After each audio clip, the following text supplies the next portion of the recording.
نحمده ونصلي على رسوله الكريم أما بعد أعوذ بالله من الشيطان الرجيم بسم الله الرحمن الرحيم وذكر فإن الذكرى تنفع المؤمنين.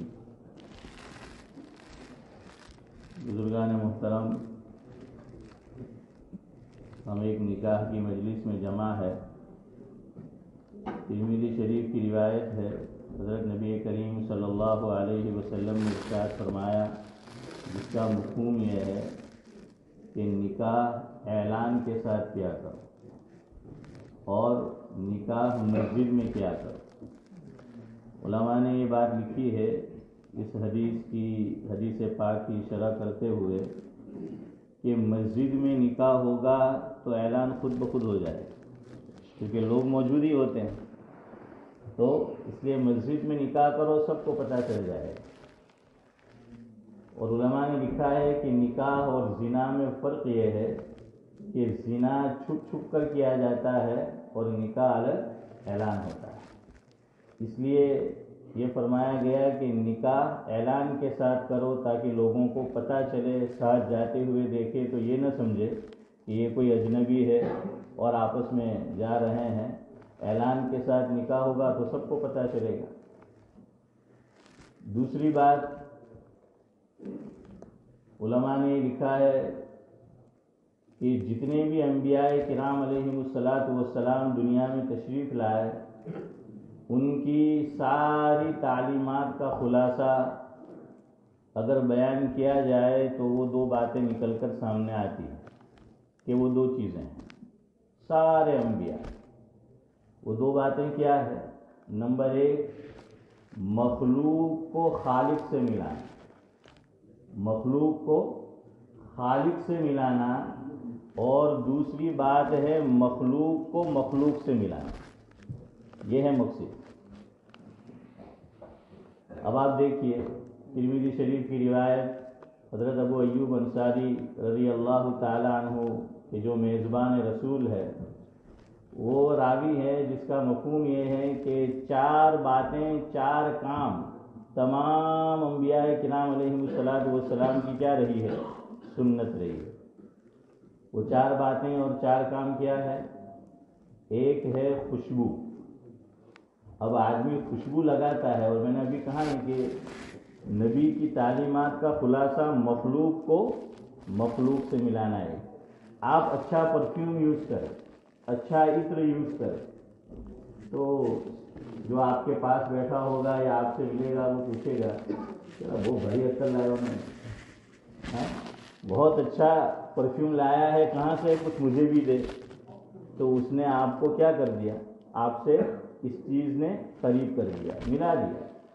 اور ملنا ملانا، بات چیت کرنا، یہ محبت کا ذریعہ اور سبب ہوا کرتا ہے. اس کے بالمقابل کسی کے منہ سے بدبو آ رہی ہے، اس نے مسواک نہیں کیا ہے، برش نہیں کیا ہے، تو کوئی آپ کے پاس بھی بیٹھا ہوگا تو وہ کسی نہ کسی بہانے سے یا تو دور چلا جائے گا یا یہ کہ بس آپ کو خدا حافظ کر کے چلا جائے گا. تو یہ دوری کا سبب. تو خوشبو یہ اس لیے تمام انبیاء کرام علیہم الصلاۃ والسلام کی سنت قرار دی گئی کہ یہ مخلوق کو مخلوق سے ملانے کا سبب ہے.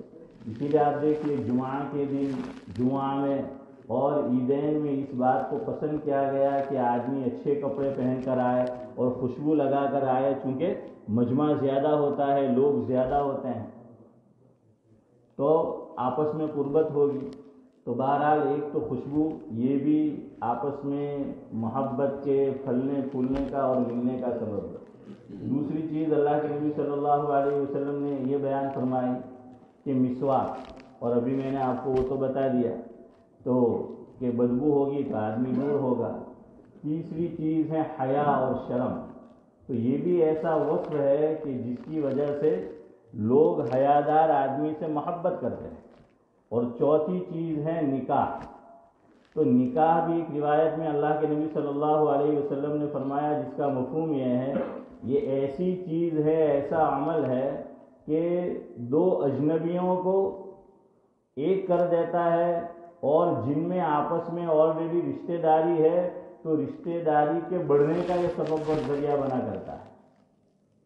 تو نکاح کو مجھے بتانا یہ ہے کہ سارے انبیاء کی سنت کیوں قرار دیا، یہ سمجھے، اس لیے کہ نبی کی تعلیمات کا مقصد، آمد کا مقصد یہ ہے کہ مخلوق کو خالق سے ملانا اور مخلوق کو مخلوق سے ملانا، اور نکاح کے ذریعے سے صرف ہسبینڈ اینڈ وائف آپس میں نہیں ملتے بلکہ دو خاندان مل جاتے ہیں۔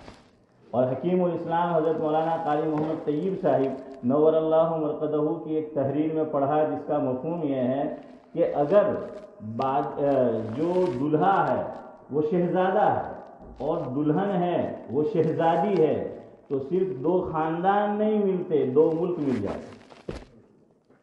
اسی لیے اب آپ ذرا دماغ میں لائیے، آپ صلی اللہ علیہ وسلم نے جو زیادہ نکاح فرمایا اس میں نکاح کا ایک سبب یہ بھی ہے، حضرت ابو سفیان رضی اللہ تعالی عنہ، آپ دیکھ لیجئے، سیرت پڑھیے تو تقریباً ہر جنگ میں وہ پیش تھے، جتنی بھی جنگ ہوئی ہے آپ صلی اللہ علیہ وسلم کے ساتھ اور کفار مکہ کی مسلمانوں کے ساتھ، اس میں یہ پیش تھے، لیکن ان کی لڑکی جب آپ صلی اللہ علیہ وسلم کے نکاح میں آ جاتی ہے، پھر آپ سیرت پڑھیے، اب یہ کیا ہو جاتے ہیں، حضور کے سسر ہو جاتے ہیں اور حضرت ان کے داماد ہو جاتے ہیں، تو جنگ کا خاتمہ ہو جاتا ہے۔ پھر اتنی لڑائیاں نہیں ہوئی، تو وہی کہ یہ ملنے ملانے کا نکاح کیا ہے، یہ سبب ہے، اس لیے یہ سارے انبیاء کی سنت ہے۔ اور قرآن نے بھی فرمایا ایک مقام پر وَلَقَدْ أَرْسَلْنَا رُسُلًا مِّن قَبْلِكَ وَجَعَلْنَا لَهُمْ أَزْوَاجًا وَذُرِّيَّةً۔ مفہوم یہ ہے کہ محبوب آپ سے پہلے جتنے بھی آئے رسول وہ بھی کیا تھے، بیوی اور بچے والے تھے۔ تو قرآن بھی اشارہ کر رہا ہے کہ انبیاء نے جو ہے وہ نکاح کیے ہیں، چونکہ یہ آپس میں ملانے کا عمل ہے۔ اب اس کے بالمقابل طلاق ہے، اسلام میں جائز ہے جب کوئی صورت باقی ہی نہ رہے کہ نکاح نبھ سکے تو پھر اس کی اجازت ہے، لیکن جیسے میں اور آپ اور ہمارا معاشرہ، سماج، سوسائٹی آج طلاق کا استعمال کر رہی ہے، یہ تو قیامت کی نشانیوں میں سے نشانی۔ شریعت میں یہ بھی پسندیدہ نہیں ہے جو آج کل نکاح ہو رہے ہیں، جو طلاق ہو رہی ہے، جدائی ہو رہی ہے، اور اب تو اس سے آگے چلے جائیں گے کہاں پر کہ اسلامی کورٹ میں، اور وہاں سے پھر جھوٹ موٹ لکھ کر اس کے، اب تو لوگ ہوشیار ہو چکے ہیں، گوگل میں سرچ کرتے ہیں کہ ایسے کون سے اسباب ہے کہ جس کی وجہ سے پھنس کے نکاح ہو سکتا ہے، آسانی ہو سکتی ہے، تو سب ریسرچ کریں گے اور گوگل میں پڑھیں گے اور پھر وہ سب باتیں اندر دیکھیں گے تاکہ آسانی سے کیا ہو جائے، پھنس کے نکاح ہو جائے۔ اللہ تعالیٰ تو علیم بذات الصدور ہے، وہ تو سب جانتے ہیں۔ اسی لیے دیکھیں ہمارے بڑے بوڑھے جب نکاح ہوتا تھا تو ہم تو ویسے دعا لینی چاہیے جو حضور سے مروی ہے، لیکن سب کو یاد نہیں ہوتی تھی، تو یہ جملہ گجراتی میں کہتے تھے نکاح کے بعد، کیا بولتے تھے کہ اللہ تعالیٰ تمہارو جوڑو، ارے بولو یار، پڑھتا ہوں مرتے دم تک ہوتی، کیا بولتے ہیں کہ اللہ تعالیٰ تمہارا جوڑ نہ ہو کرے، مرتے دم تک ہوتی سلامت رہے۔ تو اسلام میں پسندیدہ یہی ہے، نکاح یہ پسندیدہ ہے، اور اسی لیے طلاق کے تعلق سے فرمایا کہ تمام جو کام جائز ہے ان میں سب سے ناپسندیدہ اللہ تعالیٰ کو کیا ہے، طلاق۔ سند کے اعتبار سے روایت کمزور ہے، ضعیف ہے، لیکن اس میں بھی حضور نے فرمایا مفہوم یہ ہے کہ اللہ تعالیٰ کا عرش ہل جاتا ہے جب کوئی طلاق دیتا ہے۔ تو پہلے بڑے بوڑھے سمجھاتے تھے، دیکھیے زندگی غم اور خوشی کے درمیان گزرتی ہے، چاہے کتنا ہی بڑا بلینر کیوں نہ ہو اور کتنا ہی غریب کیوں نہ ہو، ہر ایک کی وہ تو کبھی خوشی کبھی غم، اللہ تبارک و تعالیٰ نے اس دنیا کو ایسا ہی بنایا ہے۔ تو پہلے بڑے بوڑھے کچھ آپس میں ہو جاتا تھا، میاں بیوی میں، ہسبینڈ وائف میں، تو سمجھاتے، لیکن اب ہمارے جو نوجوان ہیں تو وہ خاص طور سے یاد رکھے، اب وہ بڑے بوڑھوں کو نہیں پوچھتے، نہ لڑکی والے اپنی فیملی کو پوچھتے ہیں نہ لڑکے والے، وہ سیدھا مفتی گوگل کو پوچھتے ہیں کہ ہمارا جو یہ پرابلم ہے یہ کیسے سارٹ آؤٹ ہوگا۔ اس پہ میرا ایک شعر ہے کہ ہر چیز کچھ دیر بیٹھا کرو بزرگوں کے پاس، کچھ دیر بیٹھا بھی کرو بزرگوں کے پاس، ہر چیز نہیں ملا کرتی گوگل کے پاس۔ ہاں تو ہر چیز جو ہے وہ گوگل کے پاس نہیں ملا کرتی۔ اس لیے وہ بڑے بوڑھے آپ سے اپنی لائف جو انہوں نے گزاری ہے وہ ایکسپیرینس شیئر کریں اور کہتے ہیں کہ کتابوں میں جو باتیں نہیں ملتی وہ کتابیں زندگی میں ملا ہے. سمجھ آئے؟ ہاں، وہ ایکسپیرینس، انوبھو، تجربہ. تو اس لیے جتنے بھی نکاح وجود میں آ چکے ہیں اور ابھی آئے گا، یہ نیت کرو اس رشتے کو مرتے دم تک باقی رکھو. بہت آہستہ حنفی والی آمین آئی، شافی والی بولو ہاں آمین. ہاں، اللہ تبارک و تعالیٰ ہر رشتے کو نظر بد سے جو ہے وہ بچائے.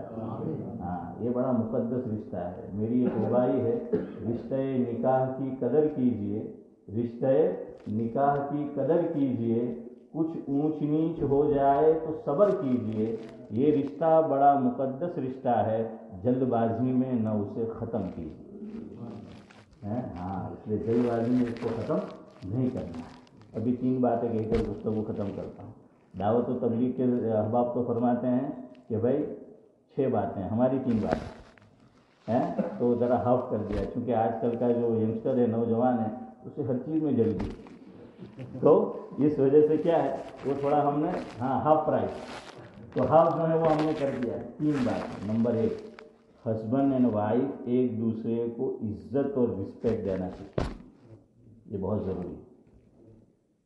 اسی میں ہے کہ اگنور نہ کرے، نہ ہسبینڈ وائف کو اگنور کرے، نہ وائف ہسبینڈ کو اگنور کرے. عام طور پہ کب ہوتا ہے، جا کر بیٹھتے ہیں فیملی کے اندر، گیدرنگ ہوتی ہے تو بعض مرتبہ اللہ بچائے لیکن ہو جاتا ہے کبھی شوہر کی بہن بیوی کو پسند نہیں کرتی، کبھی ماں پسند نہیں کرتی، اور آج کل کی اصطلاح میں پورا ڈاؤن لوڈ کر دیا جاتا ہے اس کے خلاف دماغ میں. تو جب ساتھ گیدرنگ ہوتی ہے تو وہ اگنور کرتے ہیں وائف یا کبھی ہسبینڈ کو. یہ بھی پھر طلاق اور جدائی کا سبب بنا کرتا ہے. اس لیے اگنور نہ کرے، عزت دے. ایک صاحب نے بڑی اچھی بات لکھی کہ دینے کو عزت، تو یہ جو ہم پگ صاف کرتے ہیں اس پہ بھی ویلکم لکھاؤ. تو اس پہ ویلکم ضروری نہیں ہے، یہاں ویلکم ضروری ہے. تو کیا دے. اور ہمارے استاد فرمایا کرتے تھے، قاری شعیب صاحب دامن برکاتہم العالیہ، مولانا یعقوب اشرف صاحب رحمۃ اللہ علیہ، جامعہ اشرفیہ کے محترم تھے. فرمایا کہ سیلف رسپیکٹ اور عزت ایسی چیز ہے کہ بنگی اس کا پیشہ سب سے گھٹیا ہے، بنگی کا، لیکن اسے بھی عزت کیا جائے. آپ اسے بھی کئی عزت کرو گے، دوبارہ آپ کے یہاں کام کرنے نہیں آئے. یہ دونوں عزت ہے. اور اسی میں شامل ہے ہسبینڈ جو ہے وائف کی فیملی کے ہر فرد کو عزت دے، اور وائف بھی ہسبینڈ کی ہر فیملی کے فرد کو عزت دے. تالی ایک ہاتھ سے نہیں بجاتا. تو ایک تو آپس میں ایک دوسرے کو عزت دے، اور دونوں ایک دوسرے کی فیملی والے کو کیا دے، عزت دے. دوسرا، غصہ جتنا کم ہو اتنا کرے. میں یہ نہیں کہتا ہوں کہ نہ کرے، یہ تو انسانی جبلت میں ہے، فطرت میں اللہ نے غصہ رکھا. اس لیے اللہ نے یہ نہیں فرمایا کہ غصہ نہ کرو. قرآن میں یہ ہے کہ غصے کو پی جاؤ. اللہ کو کون لوگ پسند ہیں؟ جو غصے کو پی جاتے ہیں. اس لیے غصہ، حضرت مولانا وسیع اللہ خان صاحب رحمۃ اللہ علیہ کے تعلق سے سنا کہ جب مدرسے میں چھٹی ہوتی تھی تو بچوں سے کہتے تھے کہ بچوں تم گھر جا رہے ہو، کہیں راستے میں غصہ مل جائے تو گردن پکڑ کے میرے پاس لے آئیے. اس لیے کہ اس نے کتنے گھر اور کتنے خاندان اور کتنے رشتے تباہ کر دیے. اس لیے غصے کے اوپر بھی کیا ہے، کنٹرول کرنا چاہیے. بہادر شاہ ظفر کا شعر ہے کہ